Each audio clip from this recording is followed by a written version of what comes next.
আসসালামু আলাইকুম গাইস, আমার অনেক দিনের স্বপ্ন একটা আইফোন কিনবো। তো অনেক দিন ধরে চেষ্টা করতেছি, কিনতে পারি না। তবে অনেক কষ্ট করার পর কিছু টাকা জমাইছি। আপনারা সবাই জানেন আমি আর লিমা টুকটাক টিকটকে ভিডিও বানাই। তো সেই ভিডিওগুলো মূলত আইফোন ছাড়া কোয়ালিটি অত সুন্দর হয় না। তো লিমা আমার অনেকদিন ধরে বলতেছে কবে একটা আইফোন কিনবা, কবে একটা আইফোন কিনবা। তো ফাইনালি আজকে ডিসিশন নিয়ে নিলাম। আর একটা মজার ঘটনা, সেটা হলো ইমরান ভাই কিন্তু এর আগে কখনো যমুনা ফিউচার পার্কে আসে নাই। আজকে আসার পর ভাই বলতেছে, ভাই এটা আমি কোথায় আসলাম। আসলে যমুনা ফিউচার পার্কে যারা প্রথমবার আসবে তাদের একটু অন্যরকমই লাগবে, কারণ জায়গাটা সত্যি অন্যরকম এবং অসাধারণ। কারণ এখানে মূলত সবসময় বড় লোকরাই আসে, আমাদের মতো গরিব মানুষ আসলে আমাদের কাছে একটু অন্যরকমই লাগে। তো যাই হোক, অবশেষে কাঙ্ক্ষিত দোকানে চলেই আসলাম। আসলে এই দোকানে আসার কারণ হচ্ছে এই দোকানের ভাইয়াটা সত্যি খুবই ভালো, তার ব্যবহার অত্যন্ত ভালো। তার সাথে আমার আগেও কথা হয়েছে ফোনে, এবং এই জন্যই তাদের দোকানে আসা। তাদের সার্ভিস খুবই ভালো। আর একটা কথা, দোকানে যাওয়ার আগে আমি ইমরান ভাইকে বলছিলাম, ভাই আমাকে একটা স্লো মোশন ভিডিও করে দাও, কিন্তু ভিডিওর পরে দেখি আমার পিছনে থাকা ভাইয়াটা কি নায়কের মতো লাগতেছে। যাই হোক, সুন্দর মানুষকে তো সুন্দর লাগবে, এটাই স্বাভাবিক। এর ফাঁকে আমরা দুই ভাই একটু খাওয়া দাওয়া করে নিয়েছিলাম, কারণ আমরা গাড়ি থেকে আসছি সেই নারায়ণগঞ্জ থেকে, আমাদের অনেক খিদা লেগেছিল।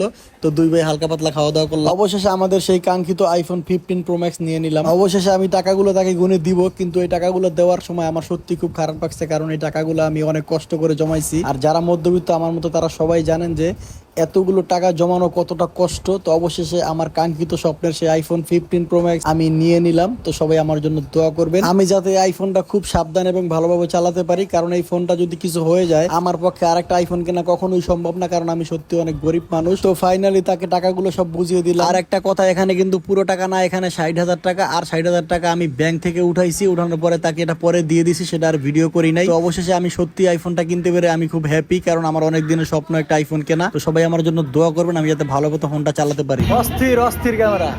আর একটা কথা আমি সবাইকে বলবো, যারা যারা আমার মতো অনেক কষ্টে টাকা জমিয়ে একটা আইফোন কিনতে চাচ্ছেন, তারা খুব সাবধানের দিকে শুনে এবং বুঝে কিনবেন।